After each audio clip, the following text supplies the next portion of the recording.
Hello students, free study room में आप सभी का स्वागत है।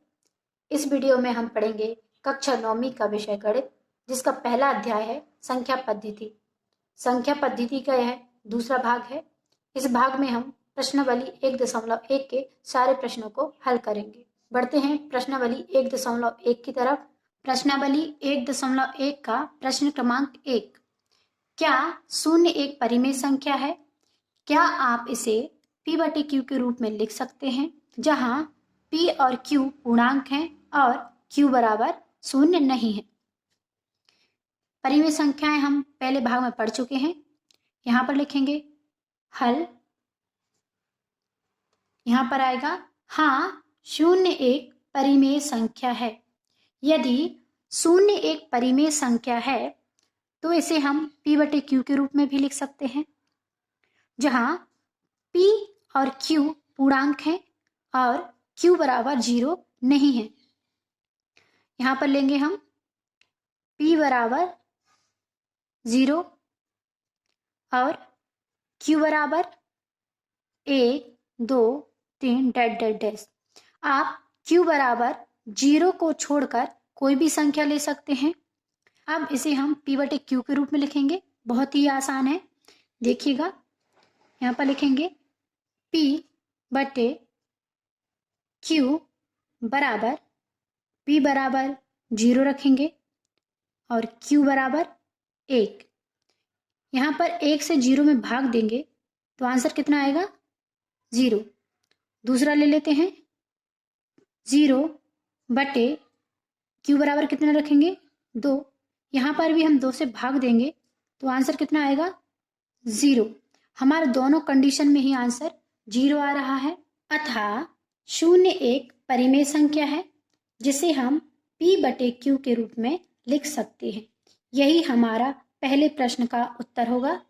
अब हम चलते हैं प्रश्न क्रमांक 2 की तरफ। प्रश्न क्रमांक 2, 3 और 4 के बीच 6 परिमेय संख्याएं ज्ञात कीजिए। सबसे पहले यहाँ पर लिखेंगे हल। कितनी संख्याएं ज्ञात करने को कहा गया है? 6 संख्याएं। 6 में हम 1 को जोड़ देंगे, यहाँ पर कितना आएगा? 7।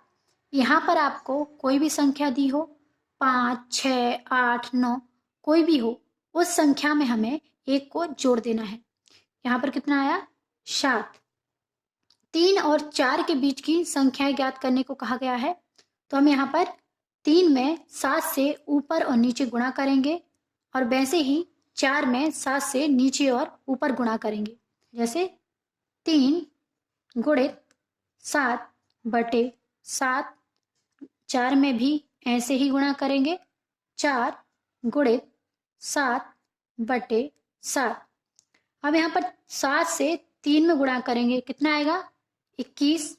और 7 जो है जैसा है वैसा ही नीचे आ जाएगा, यहाँ पर हो जाएगा 21/7। दूसरा क्या है? 7 से 4 में गुणा करेंगे तो कितना आएगा? 28। 7 जैसा है वैसे ही नीचे आ जाएगा। अब हमें 21/7 और 28/7 के बीच की संख्याएं निकालनी है। कितनी संख्याएं निकालनी है?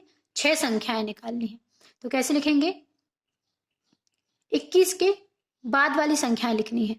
21 के बाद कितना आता है? 22। 22/7 फिर आएगा 23/7, 24/7, 25/7, 26/7 और 27/7। यहाँ पर हमने 21/7 और 28/7 के बीच की 6 परिमेय संख्याएं निकाल ली हैं। यही 3 और 4 के बीच की 6 परिमेय संख्याएं होंगी। यही हमारा इस प्रश्न का उत्तर होगा। अब हम चलते हैं प्रश्न क्रमांक 3 की तरफ। प्रश्न क्रमांक 3, 3/5 और 4/5 के बीच 5 परिमेय संख्याएं ज्ञात कीजिए। इस प्रश्न का हल प्रश्न क्रमांक 2 के जैसा ही करना है। सबसे पहले यहाँ पर लिखेंगे हल। यहाँ पर कितनी परिमेय संख्या ज्ञात करने को कहा गया है? 5। 5 में हम 1 जोड़ देंगे, कितना आ जाएगा? 6। अब हम 6 से 3/5 और 4/5 में ऊपर और नीचे गुणा करेंगे। यहाँ पर देखिएगा कैसे, 3/5 गुणित 6/6। ऐसे ही 4/5 में गुणा करेंगे। यहाँ पर आएगा 4/5 गुणित 6/6। 6 से 3 में गुणा करेंगे तो कितना आएगा 18, और 6 से 5 में गुणा करेंगे तो कितना आएगा 30। तो यहाँ पर आ जाएगा 18/30। दूसरा, 6 से 4 में गुणा करेंगे कितना आएगा, 6 चौके 24/6 का 5 में गुणा करेंगे कितना आएगा 30। अब हमें 18/30 और 24/30 के बीच की 5 परिमेय संख्याएं लिखनी है। कैसे लिखेंगे, 18 से बाद वाली संख्याएं लिखनी है। 18 के बाद कितना आएगा 19, 19/30, 20/30, फिर 21/30, 22/30 और 23/30।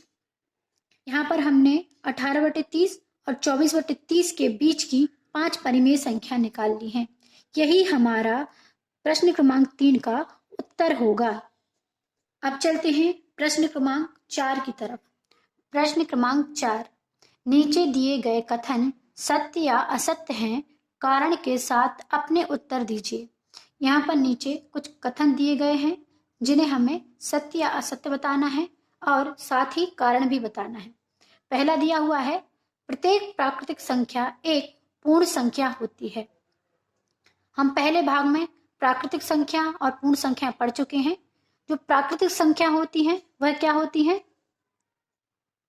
1, 2, 3, 4 डैश डैश डैश। और जो पूर्ण संख्याएं होती हैं वो कौन सी होती हैं, 0, 1, 2, 3, 4 डैश डैश डैश। यहाँ पर आप देख सकते हैं कि प्रत्येक प्राकृतिक संख्या एक पूर्ण संख्या है, इसलिए यह कथन सत्य है। क्या है, यह कथन सत्य है। दूसरा कथन दिया गया है, प्रत्येक पूर्णांक एक पूर्ण संख्या होती है। जो पूर्णांक होते हैं वह ऋणात्मक और धनात्मक दोनों प्रकार के होते हैं, लेकिन जो पूर्ण संख्या होती है वह सिर्फ धनात्मक होती है, इसलिए यह कथन असत्य है। क्या है, यह कथन असत्य है। तीसरा कथन दिया गया है, प्रत्येक परिमेय संख्या एक पूर्ण संख्या होती है। परिमेय संख्या हमेशा p/q के रूप में होती है, लेकिन पूर्ण संख्याएं p/q के रूप में नहीं होती हैं, इसलिए यह कथन भी असत्य है। यहाँ पर हमारी प्रश्नावली 1.1 के सारे प्रश्न खत्म होते हैं। मैं आशा करती हूँ कि आपको सारे प्रश्न समझ में आ गए होंगे। इस वीडियो को अपने फ्रेंड्स, क्लासमेट्स के साथ ज़्यादा से ज़्यादा शेयर करें। यदि आप इस चैनल पर नए हैं तो सबसे पहले इस चैनल को सब्सक्राइब कर लें और बेल आइकन को जरूर दबा दें ताकि आपको मेरे वीडियो समय पर मिलते रहें। यदि आपको प्रश्न समझ में नहीं आया है और आप कुछ पूछना चाहते हैं तो आप कमेंट बॉक्स में कमेंट कर सकते हैं। धन्यवाद।